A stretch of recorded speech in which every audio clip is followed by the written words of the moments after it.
This video will contain spoilers for Silent Hill 2. I recommend that you do play the new remake before watching. Enjoy!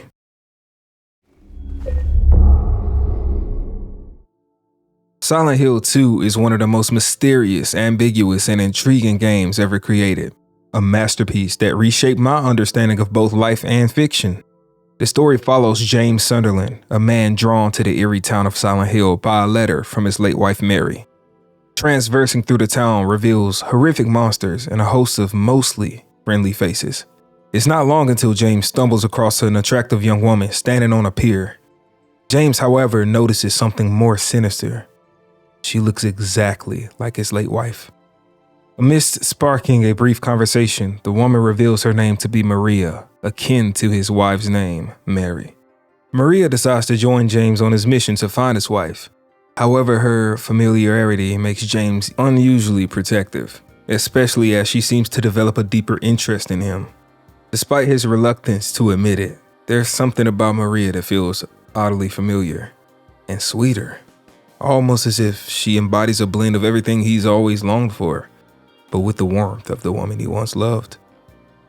As the story unfolds, James repeatedly encounters the mysterious little girl in various locations. She is reserved, yet exudes a quiet confidence, as if she knows more than she lets on. Perhaps even about James himself. This unsettling affinity compels James to chase after her, desperate for the answers she seems to hold. All of this accumulates in the final discovery within James's dark adventure. Mary is dead, just as he thought.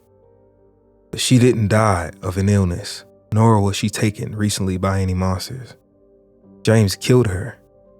This entire journey through agony, guilt, and constant torment was all wrought upon James because of his actions, his own irreparable, permanent actions. Maria was the manifestation of what he wanted Mary to be, flawless, gorgeous, and alluring, rather than the bedridden and sickly woman that she was before her death. The red pyramid thing represents James's guilt and his desire to be punished. It constantly attacks the other monsters in the town to remind James that he killed Mary. His true purpose is to show James the truth of what he'd become. Being so disgusted by the pyramid's actions leaves James to be disgusted with himself once the truth is revealed. James Sunderland has blood on his hands, and the town of Silent Hill won't let those stains wash away so easily. The fog world, or the misty world, is a supernatural phenomenon in the resort town of Silent Hill, Maine. Silent Hill was founded around Toluca Lake, from which dense fog falls, blurring the distinction between dream and reality for some characters. During this state, elements of the unconscious mind, including seemingly impossible monsters and circumstances, can manifest into tangibility. Mirroring the cycles between REM and non-REM sleep, the fog world will periodically shift to a deeper part of the nightmare referred to as the other world or the reverse side. Those with troubled psyches are more susceptible to the fog world, and the town has been known to attract those with darkness in their hearts. There is no distinct boundary between the real world and the fog world. The flow of time and the laws of physics can also change when entering this state. The fog world usually appears sparse, except for monsters and the occasional human being. The lingering thoughts of certain people who died suddenly and unexpectedly can cause their spirits to remain in the fog world. Contrary to popular belief, I don't believe that Silent Hill itself punishes the visitors. I believe that the souls that inhabit Silent Hill crave punishment, whether consciously or subconsciously, because of the terrible actions that they've done or the horrible things that have been done to them. James, as we will speak more about soon, craves punishment for what he'd done to Mary. Meanwhile, Eddie, consumed by hatred for a world that he feels has betrayed him, embraces his demons, even taking pride in his actions. Angela, despite being a victim of abuse, is trapped in a fiery purgatory born from her own guilt. Silent Hill doesn't impose punishment. It manifests each individual's self-destructive desires. Keep this in mind as we delve into the next chapter. Now, everything is in place for me to explain my new theory. Something I believe may change your view on the game entirely. The endless torment theory, or as I like to call it, the Ouroboros Theory. There are 6 serious endings in the Silent Hill 2 remake. I believe that no matter the ending, James Sunderland never leaves the town of Silent Hill. As mentioned shortly ago, I think that Silent Hill manifests each inhabitant's self-destructive desires. It isn't keeping them there, they're keeping themselves there. I believe James's mental state is so broken after killing Mary that he's destined to be tormented for eternity because of his own reluctance to forgive himself. Unlike the loop theory, I believe that not even the leave ending breaks this loop. I will analyze each ending to explain my rationale. The first ending we'll be looking at is the in water ending, widely known for being the darkest ending out of them all. The scene opens with James Sunderland sitting in his car, the very car he began his journey with. With all the guilt boiling over, he decides that he can no longer live with himself. Without even spending a second to read Mary's letter, he starts his car and plunges himself into Luca Lake, where I believe the bodies of his previous cycles lay sunken and dormant inside their vehicles, almost akin to a coffin in a graveyard. Soon after his perceived death, this nightmare replays from the very beginning, leading him to other endings.